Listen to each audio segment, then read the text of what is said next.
Welcome to another episode of Aiding Your Game, our YouTube web series where we discuss all things RPGs. Today we're going to be talking about characters and characters' interactions in game. So we're lovingly calling this the Motley Crews. Just inspired by one of my favorite bands. Let's jump into it and talk about those player characters, how they mesh and intertwine together.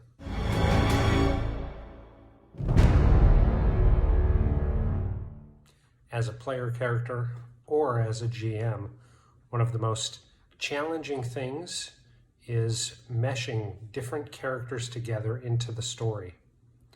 As a player, you're tasked with coming up with a character that you'll have a fun and enlightening opportunity to play. So depending on the campaign that you're playing with and any guidelines or restrictions the GM may be placing on you, it's a wide open opportunity for you to create a character that is unique, interesting, and full of opportunity for you to role play. As a GM, you've got several of these different characters who are being built that you have to weave into a central storyline. So we're going to look at it from both avenues, as a player creating a character and also as a GM in getting all of these various characters together and on the path of adventure. So let's start with player characters first. As a player, coming up with a character, regardless of the game system that you're playing, can be a great and entertaining opportunity for you to express yourself in different ways. Perhaps you're choosing a character that best represents how you envision yourself in that environment. Or maybe you're taking on a character who inhibits passions or strengths and abilities that you don't have and really want to play into. Maybe it's a character who's gone through something similar to you in your life, and you want to use that character to work through some of those items. And maybe it's something that's just odd and goofy that you want to see how it works. However you choose your character, the first thing to do is talk to your GM and make sure that it fits within the framework of the campaign that they're running. Even if it's a one-shot, it still needs to be able to fit and blend in with their storyline and their storytelling. Now, a good GM can take just about any character and fit them into the story and let them take part in that master plan, because, in my opinion, all good stories aren't stories just for the DM, but an interwoven story of the characters and them overcoming the challenges that the GM puts in front of them. It's just as much a story about the heroes, about the party, about the adventurers, as it is whatever the big bad evil bad guy is. So if you're in any type of a character building mode, first thing you want to do is just communicate with your GM, find out what's allowed and what isn't, just so you have a framework. Beyond that, really it's up to you. What do you want to create? A lot of times there's quite a bit of discussion on party balance. This can be good in that you're able to cover all different types of play and all different types of situations that your GM may be putting you through. However, I always tend to lean towards the idea of your characters will grow and develop to cover those skills through the game, regardless of the system that you're using. As long as your character is something that you'll find interest in, don't hesitate to choose it. You don't need to have a set background covering every option that's in your player's manual. You don't have to have a set party balance, because those are some of the things that lead to interesting role playing and interesting ways to overcome obstacles. Once you settle on a character and flesh it out a little bit, give it a little bit of backstory, start to think about why that character is going on the adventure.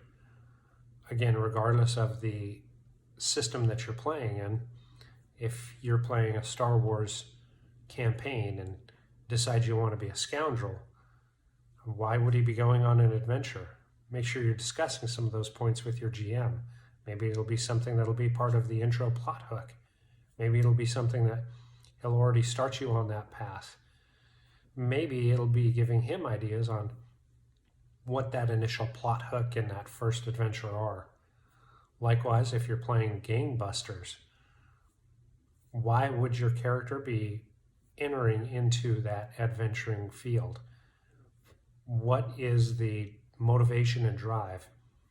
If they have a background of just a photographer, why are they going on that?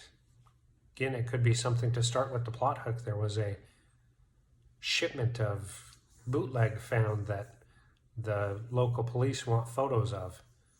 And maybe it's one of the crime bosses wanting photos of all of the cops so they know who to shake down.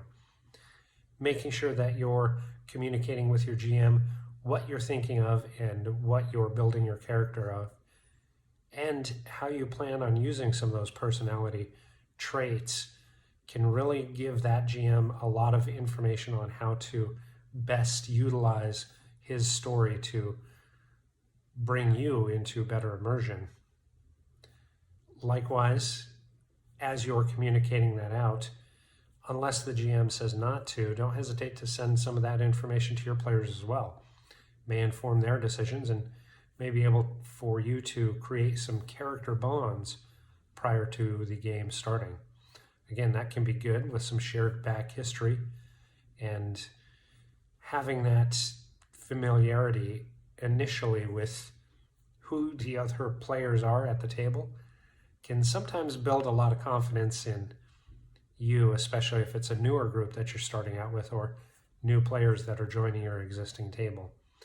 Kind of getting a good understanding of how you play and the characters that everybody's interested in really helps drive a team dynamic to where you're able to take your one character and make them part of a group. So all of the stories that we know and love really thrive on taking those individual characters and fleshing them out into a full-fledged part of a group. So it's a great dynamic, and one that I'm sure everybody at your table will enjoy when you take the time to communicate out, spend some time on a character that you're going to enjoy, and then see it through. One thing I would say is never marry yourself too much to that character, because depending on the system or campaign, that character may not be there very long or may have some amazing changes in that story. Don't be afraid, and don't worry too much about pre-planning. If you have your set path, say for instance in Dungeons & Dragons, of going to a barbarian through 3rd and then a bard through 5th, and then a lot of times pre-mapping your character can lead to disappointment, because what happens if the story gives an opportunity for that to change and alter? Be open-minded, don't hesitate to have an idea, but don't stress if there are changes or if your character dies. If that happens, take what you learned, build your new character, and be ready to jump right back in. For GMs, it's often compared to herding cats. Getting everybody with different characters and backstories on the right path or on the path that follows through your main storyline can be challenging. As you're setting out some of your house rules, table rules, and allowances or items that you prefer to play with, for whether it's races and classes, archetypes, any type of backgrounds and upbringings or historical prestige. One thing to remember is that every player is different, and And that means their characters are going to be different as well. Some of the ideas to get somebody who's had a background as a scribe, for instance, to play well with somebody who has a background of a soldier can be a little bit challenging. As you're building out your story, be sure to leave yourself allowances to intertwine those stories as well. As an example, in one of my campaigns, the characters' backgrounds have huge differences in who they are. We have one, Horace, who is a noble background. We have Naveen, who's got a street urchin background. And then we've got Ulfgar, who is a merchant background. Utilizing these three types of character backgrounds, generally in society, these types of people would never meet.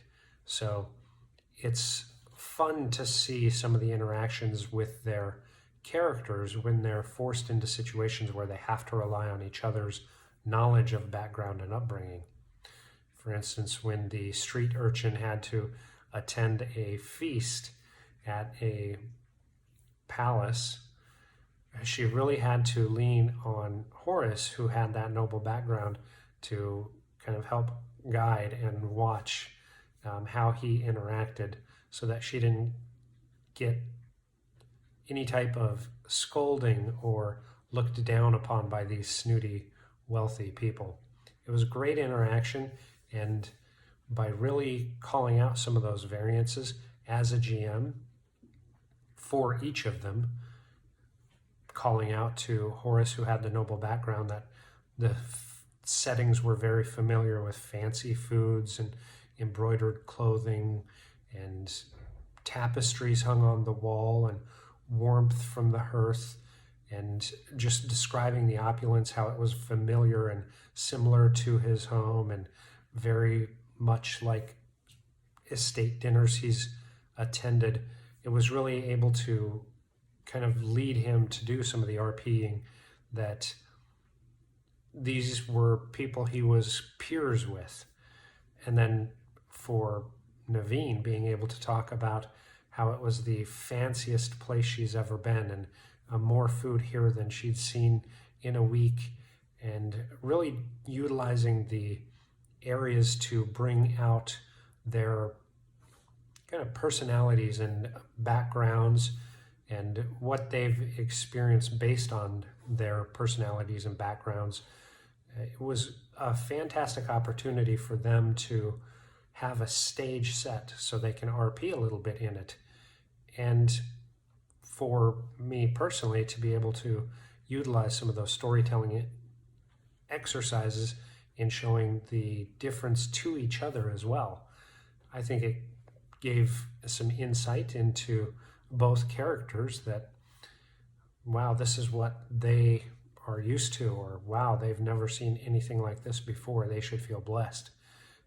This is something that everybody should experience. I can't believe you've never had anything like this. So it was a great way to really show that even though they're on this path, on this journey, in this adventure together, the night and day differences in their past and background are still felt, even as they've become very good adventuring partners and even friends. This is really one of the great tools that we have to bring different characters with different experiences and backstories and traits and personalities together. Don't shy away from those differences, and don't penalize the differences. Make sure to utilize them to your best abilities as you're telling stories. Utilize these in ways that really let the characters feel their backgrounds or experience come alive in their immersive game. Using this type of dynamic to not only allow the differences in, but highlight them, really lets your players know that as they're building characters, these small details matter, and they'll start paying more attention to them. and may even help flesh some of it out.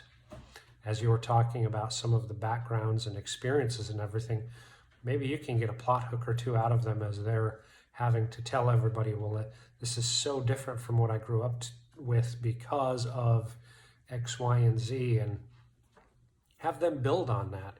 They may be able to talk about a bully that used to fight with them over the bread they had to steal out of the back of the bakery. Things like that give you opportunity to help build on that story of the characters, as well as come up with plot hooks to bring in later in the game. Characters can be a fantastic way for us to explore better storytelling with our players, and thereby making the game even that much more immersive. As your players come up with their characters, don't hesitate to let them choose the more odd things. Sometimes that can be a way for them to express themselves in fun and unique different ways. Of course, don't let it be game breaking, because as a GM, you have to manage the game and, of course, be the referee and all the NPCs. And it can be challenging, but at the same time, reward creativity. Don't punish dissent. If it isn't a good fit, open communication is the best way to avoid it. If they're having a good time and it doesn't break the story, then it can't do any harm. As always, be sure to make sure you have your session 0. Pre-communicate any guidelines, anything that is not allowed, anything that's encouraged or rewarded. Those types of guidelines and setting the stage will help your players come up with characters that they're going to enjoy playing, and regardless of their backgrounds, their goals and motivations, you'll be able to get them whipped into an adventuring group in no time.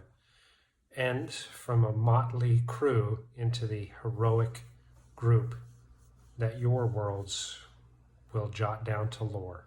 I hope this video has given some insight and enjoyment, fired up some creativity, and shown how, regardless of the game system that you're playing, you can take characters from all walks of life, all different goals, motivations, and backgrounds, and become a part of a group that creates story and really has that impact not only on the game world, but on each other's characters as well.